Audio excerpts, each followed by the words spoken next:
بتحلمي ببشرة صافية، بتحلمي ببشرة زي الكوريين، نفسك بشرتك تبيض، نفسك بشرتك تبقى صافية، تبقى بياض كبياض التلج، مفيش فيها اي تصبغات، بتحلمي ببشرة نظيفة وجميلة مفيش فيها اي تصبغات، توحيد لون. بصي الكريم اللي احنا نعمله النهارده فظيع جدا يا بنات، هيوحد معاكي اللون، لون البشرة، هيفتح معاكي البشرة، هيشيل التصبغات الموجودة، هيشيل اي كلف موجود في البشرة، هيخلي بشرتك كده زي الزجاج، جميل جدا جدا.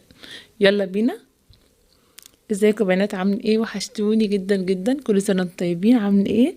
معاكم مروه يوسف. النهارده يا بنات الكريم اللي انا جايباه لكم ده، او الكريم التفتيح اللي احنا هنتكلم عليه النهارده ده بصوا بره جدا، لو اشتريتيه يبقى غالي جدا جدا. النهارده نعمله في البيت بطريقه سهله، وكمان طريقه موفره جدا جدا ومش غالي، بس نتائجه هايله جدا يا بنات، ان شاء الله هيعجبكم امر الله. تعالي بقى يا ست الكل النهارده، عشان هنتكلم النهارده على الكريم القنبله اللي هيخلي بشرتك زي الزجاج، هيخلي بشرتك فاتحه جدا جدا. كمان هتلاحظي ان ان بشرتك بدات تفتح معاكي من الكريم بتاعنا. يعني بصوا فظيع يا بنات، انا مسمياه قنبله التفتيح بجد بجد، لانه رهيب جدا جدا، والمواد المستعمله فيه او الحاجات اللي هنحطها فيه جميله جدا وامنه جدا على البشره، للبشره الدهنيه والبشره الجافه والبشره المختلطه، مفيش فيه اي اضرار خالص، امن جدا على البشره، جميل جدا يا بنات. ان شاء الله هيجيب معاكي نتيجه من اول اسبوع، وهتلاحظي من اول استعمال كمان هتلاحظي فرق فظيع في بشرتك. اول حاجه هجيب علبه تكون فاضيه تمام، عشان نحط فيها المكونات معانا. تعالي بقى يا ست الكل كده اكتبي بقى المكونات اللي هقولها لك.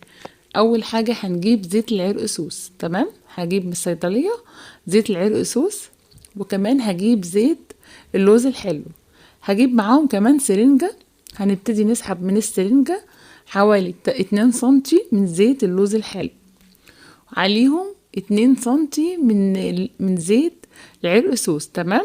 هنسحب 2 سنتي من زيت اللوز الحلو و2 سنتي من زيت العرقسوس، نحطهم في العلبة، تمام. وهجيب كريم كرياتين ناخد منه معلقة صغيرة، وهجيب كريم بانسينول ناخد برضو كمان منه معلقة صغيرة، وهقلب كل المكونات دي كويس جدا جدا جدا لحد ما كلها تمتزج مع بعضها، تمام كده.